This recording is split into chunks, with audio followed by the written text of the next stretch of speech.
esembayo egamba bweti bw'aba yayogera era yalikola kuba si muntu okulimba obwogisa bw'ayogera era atuukiriza tumwesige nga tukumye okukkiriza.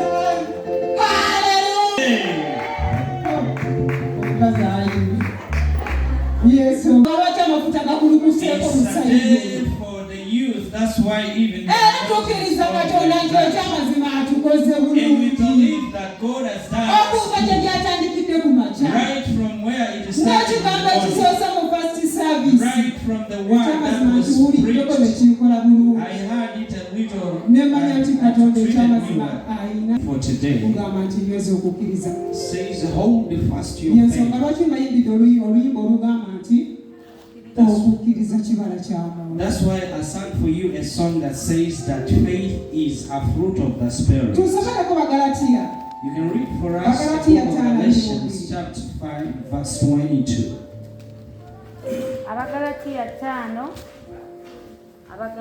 5:22 naye ebibala by'omwoyo kwe kwagala, ssanyuka, emirembe, kugumiikiriza, ekisa, obulungi, okukkiriza, obuwombeefu, okwegendereza, ku biringa ebyo tewali mateeka.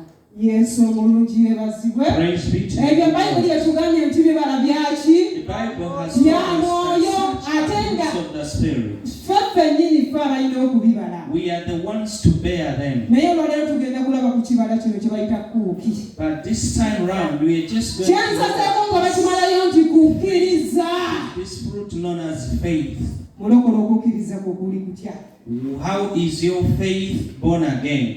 Yesu omulungi yeebazibwe. Praise the Lord. Okukkiriza kuli mu bulamu bwo oba tekuli? Is faithfulness in your life or it isn't? Okyalina okukkiriza kuli ku basooka oba kwavaawo? Do you still have the other faith that you had in the ekibala kyo kikyalimu mu bulamu bwo oba kyavaamu dda kyadduka? Does such a fruit exist in your life or it went kisobola okuba nga kikyalimu naye nga munda yo kyakuna. It could be still there, but when it is stunted. Yes, praise the Lord.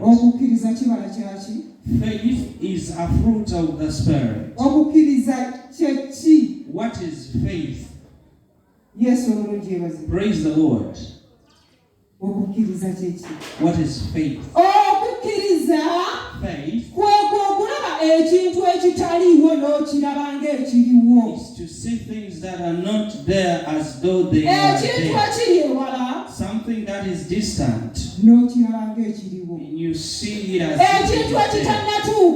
Something that has not yet as if it is there. Praise the Lord. You haven't yet conceived, but in your mind you are on seeing. That's what we call faith. You've spent 5 years without shopping, but then you do shopping. That's what we call faith. What you haven't yet seen.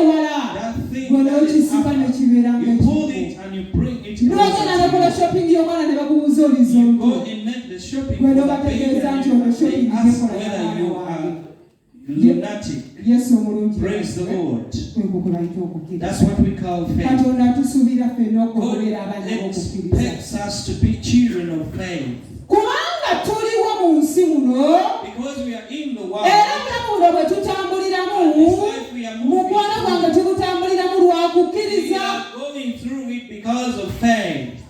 You can read us 2 Corinthians chapter 5 verse 7. Abakolinso ekyokubiri 5:7. Kubanga tutambula olw'okukkiriza si lwa kulaba. 8. Tuguma omwoyo era kino kye tusinga okwagala okuba ewala omubiri n'okubeera Mukama waffe gy'ali. Yesu omulungi yeebazibwe. Praise the Lord. Tulisinga osikabiri ebyemabega. Now in case you and then you bring them into your life, you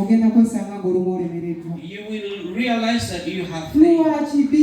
ebyemabega bye baali bye mwali obisise bijjudde obulamu Simply bwo. because you have put the things from back into your life. Kitegeeza togenda kubaako by'oluubirira maaso era by'otunuulidde mu maaso. It means that you will not focus on the Ogenda future. okwekanga nga future ekalubye. Then you realize Ogenda that okwekanga ng'obulamu bukalubye. you realize that life has become hard.